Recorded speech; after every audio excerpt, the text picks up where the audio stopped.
Picture this. You park your family-friendly 4-cylinder crossover SUV a half-mile from your favorite gastro pub that features locally sourced, free-range, farm-to-table meals. After walking for what feels like ages in the urban expanse, the entire metropolis packed to the gills with cars, you think, where the hell are all these people going? The live, work, play lifestyle of the young urbanite seems to turn every downtown area into a glorified parking lot. Sweating in the summer heat, your callous feet aching on the hot pavement, your trek nears conclusion as you come within the last 20 feet leading up to a restaurant. Then, 2 bloated BMW 1250 GS adventure bikes pull right up to the curb, just an arm's reach from the entrance, then slyly back their bikes into a clearly marked motorcycles-only parking space, and then smugly approach the hostess, who in turn seats them at the nicest table in the restaurant. Why do they have such privilege? It cannot just be the supreme experience of a BMW owner. In urban landscapes overloaded with vehicles, the sight of motorcycles parked in incredibly privileged positions is a common, yet often misunderstood phenomenon. This strategic choice is far from random, as it reflects a blend of safety, security, and practicality.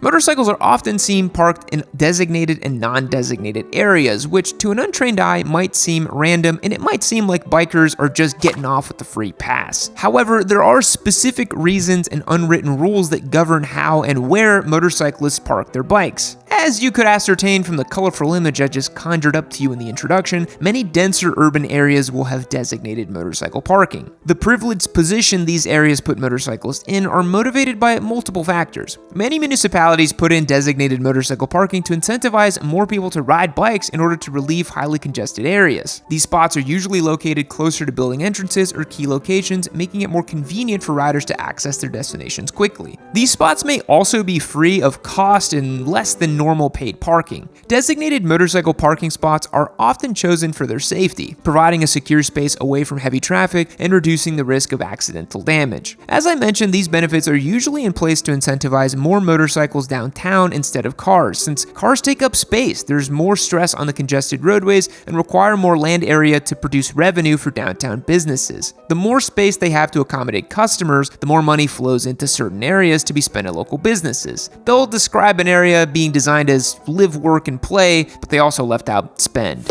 They want you to spend. Designated motorcycle parking can also exist in an attempt to prevent motorcyclists from parking in non-designated area. Although in most parts of America, you're still more likely to see motorcyclists parking in a way that adheres to unwritten rules rather than specific signage. Motorcycles take up way less space than cars, and riders often utilize small gaps in spaces that would otherwise go unused. This is particularly common in urban areas where parking is scarce. Motorcyclists might park in less conspicuous areas as closer to the destination to keep an eye on their bike to deter theft and vandalism. It's not uncommon to see a motorcyclist park as close to the destination as possible and then either sit in the front of the window or outside in order to keep a watchful eye on it. Because, yeah, bikes get stolen really quickly sometimes. While the chances of your bike being outright stolen in a public area if it's left for an hour or two probably aren't incredibly likely, there is a much stronger chance that some idiot is going to want to sit on it or otherwise mess with it in some ways. Especially in areas with lots of bars where drunk morons freely walk the streets, like daywalkers. I've seen many horror stories where people come out from the inside of the building to find their bike completely tipped over on its side. This could be because some idiot tried to sit on it and accidentally closed the side stand and dropped it, or because a car accidentally bumped into it hard enough to tip it over.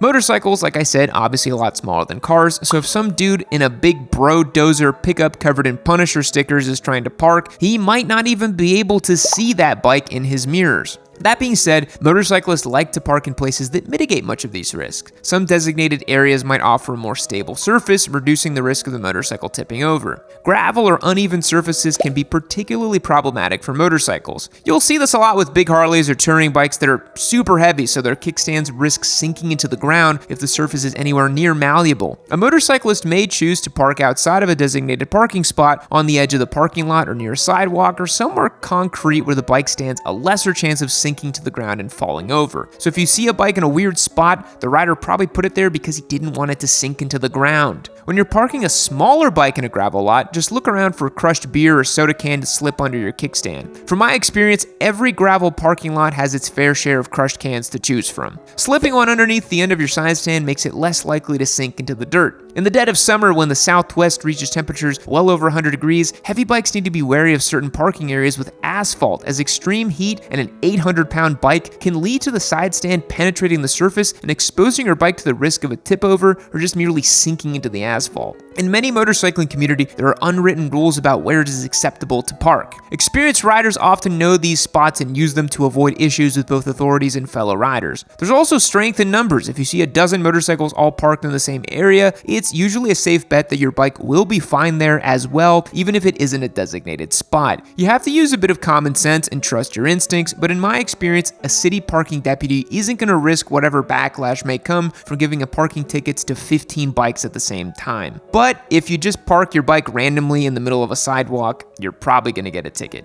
Parking in many cities is a hot commodity, and parking garages aren't exactly cheap to erect, so the more ways a city can make space for vehicles, the better. That's why you often see priority parking spaces for compact cars as well as bikes, because the more people they can get into a city while taking up as little real estate as possible, the better. The average motorcycle occupies way less space than even the smallest car. A standard bike is typically 7 feet long and 2.5 feet wide, compared to an average compact car that can be as around 14 feet long and 5.5 feet wide. This smaller footprint means that multiple motorcycles can fit into a single parking spot. Motorcycles can fit into tight spaces that would be impossible for cars to utilize. This includes narrow gaps between parked cars, areas between buildings, or even small patches of unused land adjacent to parking lots. Motorcyclists often park in unconventional spaces such as alongside buildings or sidewalks where allowed, or in small alleyways. These areas typically are underutilized by car drivers but can be perfect for a motorcycle rider. By utilizing these smaller spaces, motorcycles significantly increase the overall parking availability in crowded areas.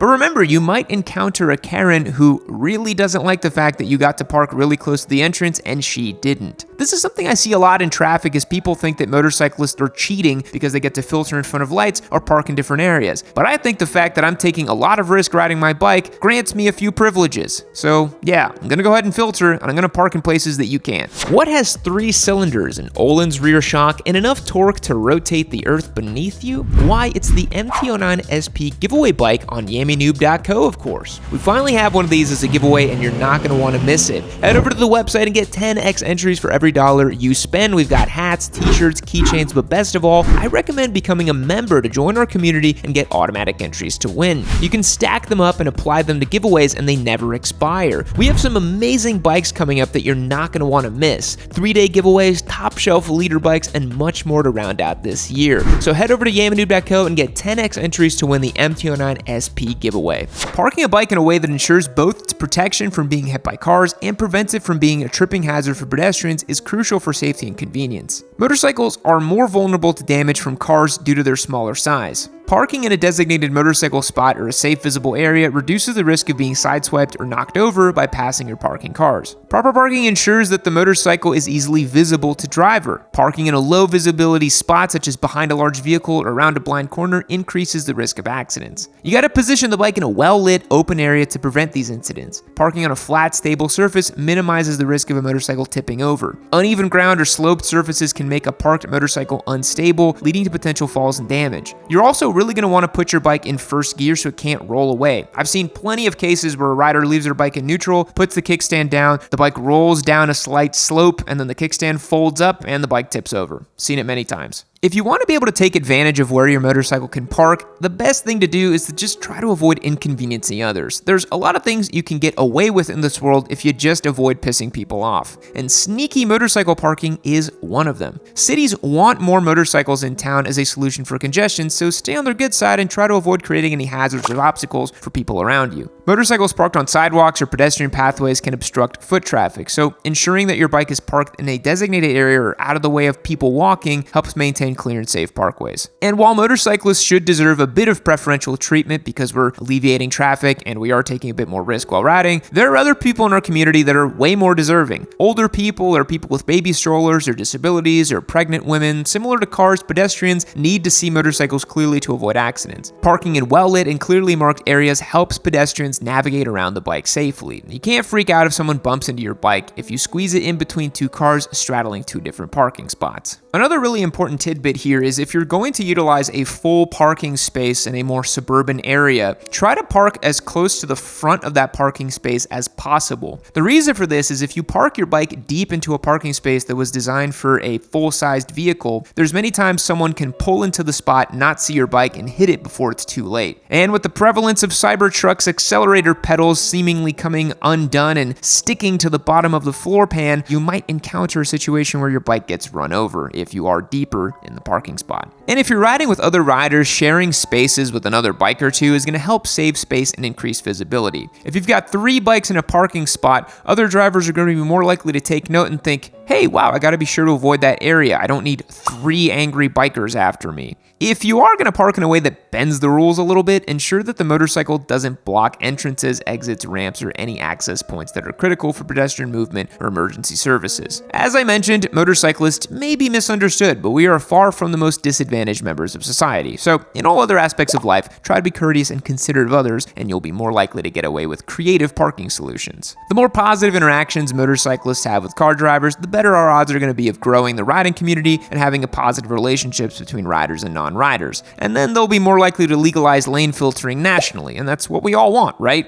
As opposed to what they recently did in Texas, where they actually made it illegal, which doesn't bother me because I still do it. And equally as important to where and how you park is considering a disc lock if you're going to be leaving your bike for an extended period of time. Like I said, you're more likely to have your bike be accidentally damaged than outright stolen if it's parked in a public space during normal hours. But if you're going to leave your bike outside out of sight for a while, having a disc lock offers great peace of mind. Disc locks are small enough to easily carry in your backpack or motorcycle luggage and quickly connect to your brake disc after your bike is in park. In addition to the ignition lock that comes on a bike to keep your handlebars locked in the furthest left position, a disc lock ensures your motorcycle remains immobile while you're away. Some locks even come with motion alarms that will sound off should your motorcycle be bumped or moved. So, in conclusion, you should use designated motorcycle parking when available. If you must park alongside other vehicles, aim for the ends of the rows for increased space and visibility. Be sure to share spots with other riders in your group to maximize the awareness of other drivers. And if you must bend the rules, park outside of a normal spot, remain courteous of others, and be as discreet as possible.